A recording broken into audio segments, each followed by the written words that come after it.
हमारे कई लोग पार्टी छोड़ रहे हैं।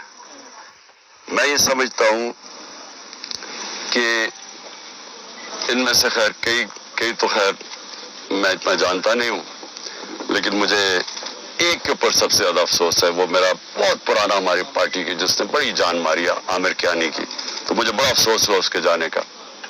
लेकिन इनके ऊपर बहुत प्रेशर है और हर कोई प्रेशर नहीं ले सकता। तो ये मैं अपने लोगों को भी कहता हूँ कि उनको कोई बुरा भला ना कहे। जिस तरह का प्रेशर पड़ा हुआ है आज, इस मुल्क की तारीख में कभी लोगों के ऊपर ऐसा पॉलिटिशियन पे प्रेशर नहीं पड़ा।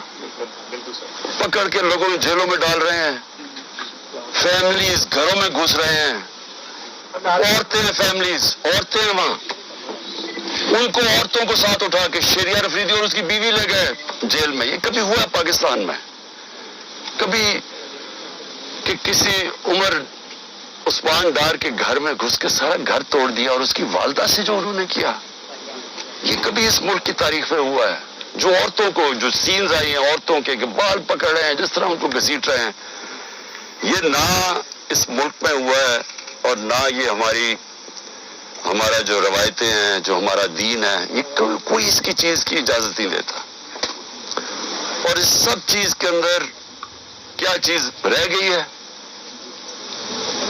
कि जो लोग ये प्रेशर बर्दाश्त कर गए, मैं अपनी पार्टी के वो लोग जो प्रेशर बर्दाश्त कर गए, कौम आपको हमेशा याद रखेगी, कौम आपको भूलेगी नहीं।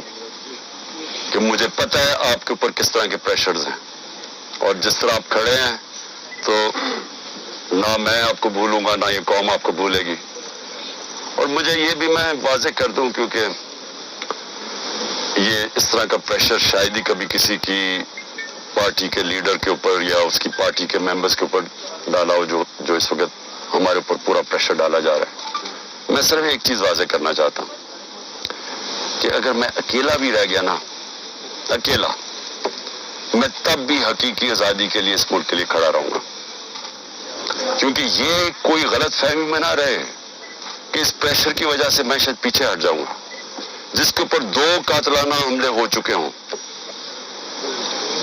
दूसरा जुडिशल कॉम्प्लेक्स के अंदर जो मेरे ऊपर इन्होंने पूरा कत्ल करने का प्लान बनाया हुआ था, जिसके ऊपर 2 हमले हो चुके हों और वो फिर भी पूरी तरह इस अपनी तहरीक के अंदर एक कदम पीछे ना हटे, तो उसको ये समझ आए कि वो पीछे नहीं हटेगा।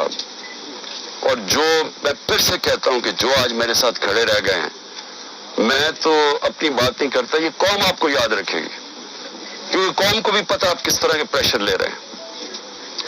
और फिर इस सारी चीज के अंदर जो बात कोई कर नहीं रहा, और कभी भी किसी मुहज़्ज़ब माशरे में ऐसा नहीं होता कि 25 लोग अभी कंफर्म्ड 25 लोग शहीद हुए हैं। सबके किसी के पास कोई हथियार नहीं था, पुरअमन एहतजाज कर रहे थे और उनको सीधी गोलियां मारी गई हैं। 25 का हमें पता इसलिए क्योंकि हमें बाकी का पता इसलिए नहीं कि 7,500 वर्कर्स को पकड़ लिया, 7,500 तहरीक इंसाफ के कारकुनों को पकड़ा हुआ है। तो हमें पता ही नहीं है कि और कितने और शहीद हुए हैं। हमें इतना पता है कि तकरीबन 700 के करीब लोगों को इंजरीज हुई और वो गोलियों की इंजरी ज्यादा है। तो बात तो आज ये करनी चाहिए कि क्या इसके ऊपर कोई कमीशन नहीं बैठनी चाहिए कि आपके मुल्क के शहरी हैं, जो भी है, एक आदमी कत्ल होता है तो उसके ऊपर तहकीकात होती हैं, तो पता तो चले कि ये हुआ क्या था। और मैं आज आप सबके सामने कह रहा हूं कि जब भी इंडिपेंडेंट कमीशन बैठेगी, इसके अंदर एक मुनज़्ज़म साजिश आपको नजर आएगी। प्लान किया हुआ था सब कुछ, क्योंकि मुझे तो शुरू में पता ही नहीं, मैं तो जेल में था 4 दिन, मुझे तो ये नहीं पता कि हो क्या रहा था। तो मैं जब बाहर निकला जेल से, उन्होंने कहा जी तबाही हो गई, ये हो गया, घर चलाए गए कोर कमांडर। मैं भी हैरान भी हुआ क्या है, क्योंकि 27 साल में एक दफा बताओ कि कभी कोई इस तरह की जलाया घराव कुछ हुआ है 27 साल में? जब मुझे गोलियां लगती हैं तब तो, और मैं एक आर्मी ऑफिसर को नाम लेता हूं उसका, इंटेलिजेंस ऑफिसर को, तब तो कोई नहीं जलाता, कब तो कोई बिल्डिंग ही जलती। तो ये एकदम क्या हुआ है?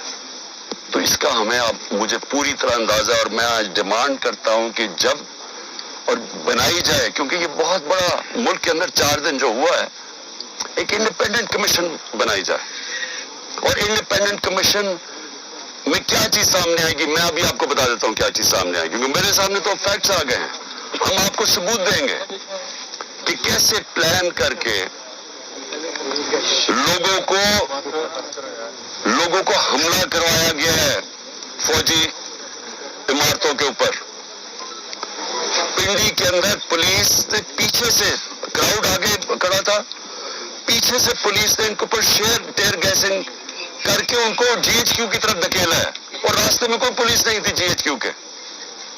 یہاں جو ہوا ہے، اب ہم لاہور جانتے ہیں، میں تو پیدا یہاں ہوں، یہ پاس ہی تو ہے، 3-4 میل یہاں سے ہے وہ کور کمانڈر. کبھی سنا ہے کہ کور کمانڈر لبرٹی سے لوگ چل رہے ہوں اور کور کمانڈر گھر پہنچ رہے ہوں اور وہ خالی پڑا ہو؟